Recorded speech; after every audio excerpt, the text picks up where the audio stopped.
ഇതനുസരിച്ച് ചില എത്നിസിറ്റിയിലുള്ള ആളുകൾ വളരെ പെട്ടെന്ന് ഏജ് ചെയ്യുകയും മറ്റ് ചില എത്നിസിറ്റിയുള്ള ആളുകൾ കുറച്ച് താമസിച്ച് ഏജ് ചെയ്യുന്നതും കാണുന്നുണ്ട്. അതുപോലെയുള്ള മറ്റ് ആന്തരികമായ കാരണങ്ങളാണ് ഹോർമോൺ വ്യതിയാനങ്ങൾ, മറ്റ് അസുഖങ്ങൾ മൂലമുള്ള ചേഞ്ചുകൾ എന്നിവ.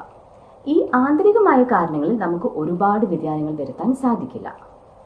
ഇനി ബാഹികമായിട്ടുള്ള കാരണങ്ങൾ എന്തൊക്കെയാണെന്ന് നോക്കാം. ഇതിൽ ഏറ്റവും പ്രധാനപ്പെട്ടതാണ് സൂര്യാഘാതം അഥവാ സൂര്യരശ്മികൾ മൂലമുള്ള വ്യതിയാനങ്ങൾ. അതിന് സോളാർ ഏജിംഗ് എന്ന് പറയും. സൂര്യരശ്മിയിൽ അടങ്ങിയിട്ടുള്ള UVA രശ്മികളാണ് പ്രധാനമായും ഇതിന് കാരണമായിട്ടുള്ളത്.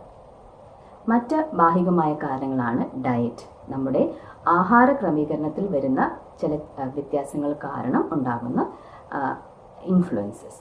മറ്റൊരു കാരണമാണ് സ്ട്രെസ്, മാനസികമായിട്ടുള്ള സമ്മർദ്ദം മൂലം വരുന്ന വ്യത്യാസങ്ങൾ. പലപ്പോഴും ബാഹികമായിട്ടുള്ള ഈ കാരണങ്ങളിൽ നമുക്ക്